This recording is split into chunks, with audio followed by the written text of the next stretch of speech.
Hi everybody, welcome to Rate the Podcast, the podcast where we speak about all things music and pop culture. I'm Carl CNN, and today you're just getting me. My co-host is in Miami living his best life. It was his birthday on the 24th, so you got me. And I thought, you know what, for once, let me record by myself. There's something I wanted to talk about. And I think one of the things when you have a two-person podcast is that you can't always find time between you both to record everything. So you might get some solo videos from me and Ollie at some point. And this is the first one. So bear with me, the first time I'm recording by myself. We're on this journey together. Yes, but some things I want to get into. So guys, since our last episode, there's been some new music news. First and foremost, I want to start with Drake and Kendrick. So Drake, huge artist as we know, he sold over 170 million records worldwide. He's had 13 US number ones and 11 UK number ones. So he felt like his head label, so like UMG, Universal Music Group, was funding and pushing Kendrick Lamar's Not Like Us. So he's basically apparently behind the scenes been in negotiations with his label to kind of like renegotiate his contract. And so apparently the idea was for him to kind of like sign a new deal for about 4 million, let's say 4 million, allegedly. But he's been asking for more money. And then I think because he's like obviously like he's been added by so many rappers and the Kendrick Lamar beef and everything has happened. He's kind of down out and bad, I would say. So it's been a very rough year for Drake, I would say. Like in terms of him being on top of music, like this year has been very for Drake. And I feel like the label, he's basically trying to say that the label have been kind of supporting Not Like Us, because in his eyes, basically, it kind of makes sense when you think about it, but in his eyes, if they've basically taken him down, his credibility is kind of at a zero at the moment. His music isn't sticking. He released like that USB thing with different songs in it. I think there was a lot of stuff, collaborations with a lot of it on there or something like that as well. Stuff he's put out hasn't really stuck as much as it used to. So I think the idea is that the label kind of did this to kind of sabotage him so that if he tries to say, hey, I deserve more money because I make you all this money, they can say, well, actually, at the moment, you're not really doing that well. And so no one else is going to want to sign you. So you kind of have to stick with whatever money we're offering you, which is kind of smart if you think about it. I kind of thought that is a clever way to kind of get somebody to kind of sign to whatever you said. So allegedly they've been pushing Not Like Us. He's been talking about payola and all this other stuff and like whatever, just kind of supporting, and it's done really, really well. But also a side result of that is the fact that like Drake has his credibility's gone downhill, and I think that like he's what would I say? Not like his credibility, not just his credibility, but the fact that on the song Kendrick called him a PD file, and you've got people from all ages kind of singing Not Like Us. So it's kind of just like had a detrimental effect on his career, his image, and everything recently. And he also feels like he's kind of alone in this music industry at the moment. I don't think he feels like he's got any real true friends on his side at the moment. Besides maybe like I don't know Nicki and Sexy Red and maybe 21 Savage who have stuck by him through this very awkward time. Yeah. And I feel like Drake kind of feels unprotected as well. So like I think this is what is kind of alleged in a lawsuit as well. So he feels like the label didn't protect him against like certain claims, like the PD file claims. And I think the idea is to kind of get everything to be looked into. So in terms of like text messages, calls, emails, etc., through Universal Music Group. That way, it's like everything can be unraveled to kind of see like what kind of conversations were had, and if this was like kind of a sort of ploy they kind of did essentially maneuver or manifest. I don't know what word to use, but yeah. I think one thing to highlight in regards to the lawsuit, this Drake lawsuit, is that Kendrick is collateral in this. So it's not really like a direct lawsuit to him. It's more so the label who house them both. I guess big label that house them both. So more to do label. But I just feel like this is a bad move because I feel like the powers that be do not like it when musicians, artists, people try to take down record labels. Like you saw Michael. I don't know if anyone remembers what Michael Jackson basically tried to kind of buy. Apparently, was trying to buy Sony, and we saw what happened to him. So I don't really know if this is a good move for Drake because it feels like a big push against the powers that be. But let's see what happens at the end of the day. Yeah. Also, I can imagine. I feel like Drake's not going to want Kendrick to perform Not Like Us at the Super Bowl. I feel like that's why this has been kind of like timed the way it has been because obviously the Super Bowl's in February 2025.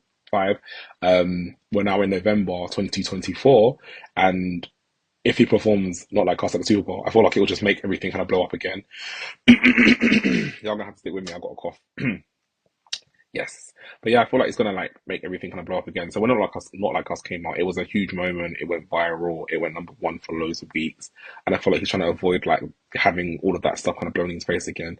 A few months ago, Kendrick Lamar performed on like us, and he brought out like all these different people from the industry, like basketball players, musicians, gang members from the Crips and the Bloods. They were like united. The song has brought gang members together who normally wouldn't actually be on good terms. So there's a unifying thing about the song, although it obviously has taken a huge shot at Drake. That kind of just makes me think about Kendrick and Kendrick's music, and that kind of leads into our next topic, guys.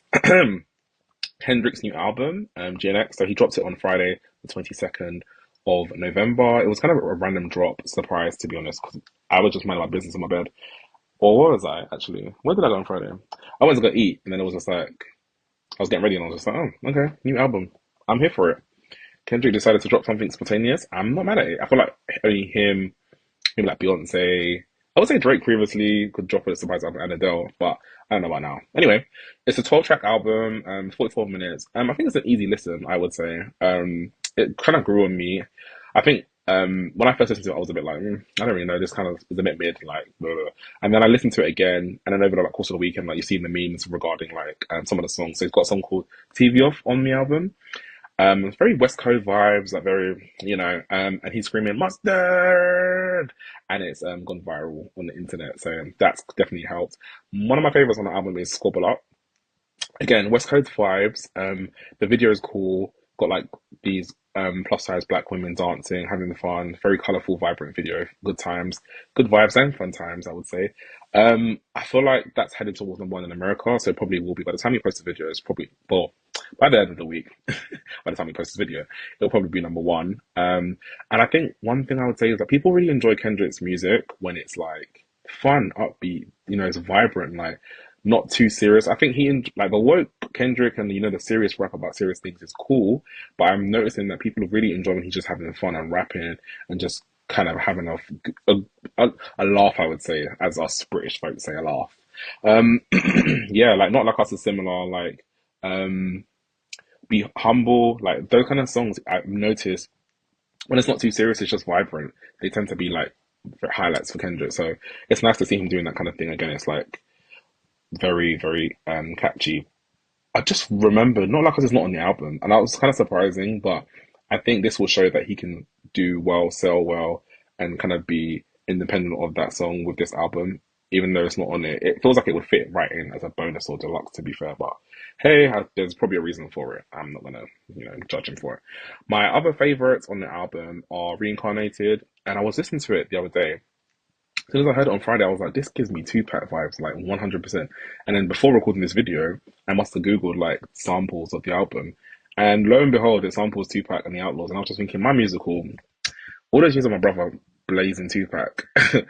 When growing up, random, I had like this, I don't know, like it's a weird mix, but my brother would play like a lot of hip hop, so a lot of rap, a lot of DMX, a lot of Tupac, a lot of Biggie, that kind of music. And my sister would be the opposite, like lots of R&B music, Jagged Edge, Beyonce, Destiny's Child, Aaliyah, Monica, Brandy.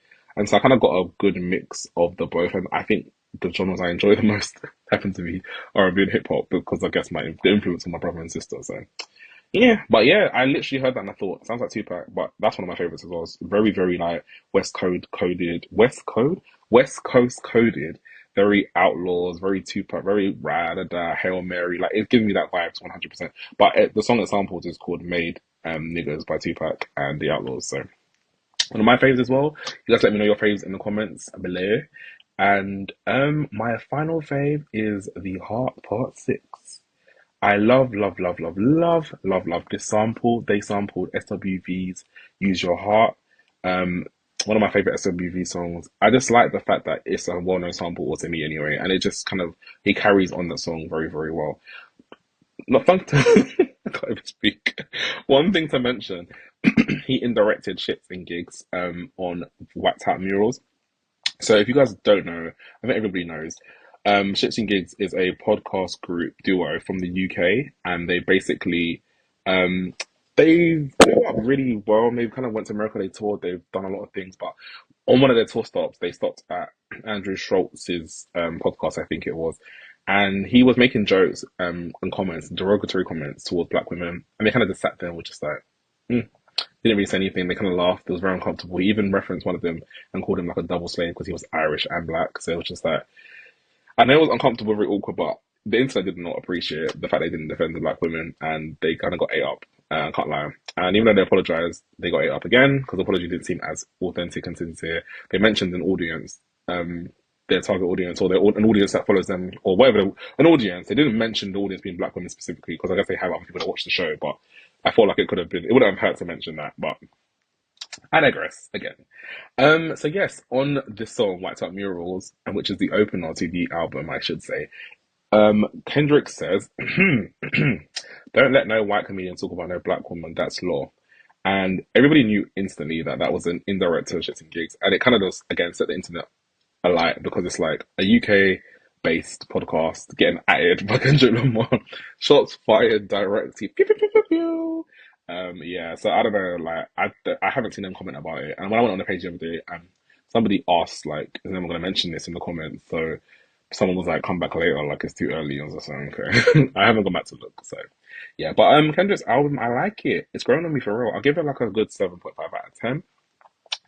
I think it just needs a few more listens for me to kind of like, I guess, like it even more. But there's replayability for this in the songs that I mentioned that I like personally speaking. But yeah, guys, let me know what you think about the album in the comments below and your favorite songs as well, because I'm interested to hear.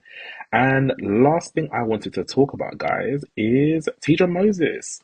So Teedra Moses is like, I just enjoy her first album. So she's one of like her album Complex Simplicity came out in 2004, and when I was like 10. One of the songs like only song I knew at that time was "Be Your Girl." I used to hear it on like Channel U and Channel AKA and all them like free music channels, whatever. I just loved the song so much, and then ever since then I like loved it. But then only like growing up, I decided to like listen to the actual full album, and I was like, damn, I've been missing out on like this good body of work. Like it's actually such a good album. So I'm kind of disappointed in myself for only listening to it within the last like 5 years. But at the same time, it's given me like a bit of it makes the album feel new. It's like, you know, when you hear something for the first time and maybe you're 10 years late and it's like, it's new to me. Like, even recently, I can't believe I'm on a podcast and I'm saying this, and music podcast at that. But I only started listening to Destiny's Child, the Writings on the Wall album last year, or 2020, end of 2022, because Ollie was like, oh, listen to it, it's a good album, it's a good album. And I was like, oh, okay. Like, I obviously knew the bait songs, like the singles, and So Good is a song that everyone knows, even if you haven't listened to the album. But I didn't listen, and If You Leave, I didn't listen to the whole album. And I was just like, wow, I've been missing out. But it means that it sounds new to me, so hey. Let's talk about the album one day with Ollie when he's back from Miami. What was I talking about? Yes. All right. So Teedra Moses, she did a Tiny Desk. Sorry. So we're in the 20th year of her Complex Simplicity album. It's one of the best plus underrated albums of the 2000s, honestly speaking. She got two projects. I know she got an album that came out in 2015, but she's been able to kind of perform and tour off mainly Complex Simplicity. So it's a classic. Nobody can say it's not. My favorite songs on the album, generally speaking, are "Be Your Girl," "Backstroke," "Caught Up," and "You Better Tell Her." You better tell her, tell her, tell her. I love these songs. I just watched the Tiny Desk. She has Duran Bernard performing as a backup singer for the project. Vocals, 10 out of 10. Like, her voice has like transcended in time. She sounds amazingly amazing. She just sounds the same as she did, if not better than she did in 2004, singing live, all of these songs, no hiccups, no nothing. Amazing. And what was I gonna say? I saw her a few years ago in concert. She came to it was an event. Was it Jazz Caf in Camden? She went to Jazz Caf, and she performed. It was a nice show. Went with my friend Saf. Shout out to Saf. And when she started performing, You Better Tell Her. It's a bit of an aggressive, hood, ratchet song, she said. And as soon as she started performing this song, two women in the crowd started fighting. And she was like, whenever she sings You Better Tell Her, people start fighting because the lyrics are like kind of like, you know, you better tell that bitch kind of vibes. So yeah, but just wanted to say, guys, if you haven't watched the Tiny Desk, please do watch and support. A lot of artists go to Tiny Desk, and it's a good chance to kind of get into their music if you haven't already. Complex Simplicity is a good album. Also, Shay's Universe performed. She did a Tiny Desk a few months ago. Very, very good artist. Please check that out if you haven't already as well. And yeah, guys, that brings you to the end of this rated rundown. It's a very quick, very short, very snappy one. It's just me. And this hasn't been that bad. I can't lie. Just me talking to myself has been weird. But I'm not mad at it. I'm actually not mad at it. So yeah, guys, thank you for listening. As always, you know the Instagram, you know the vibes, you know my Instagram or whatever. But would appreciate if you guys could like, comment, and subscribe to the channel. We really need the subscribers, the likes, comments, help kind of share and increase and grow the platform. So we appreciate that. And yes, guys, we will talk at you, or I will talk at you with Ollie probably soon, maybe next week at some point when he's back. And yeah, guys, thank you so much for listening to me by myself, and I, Q the Beyonce, and I'll talk at you next time. Take care.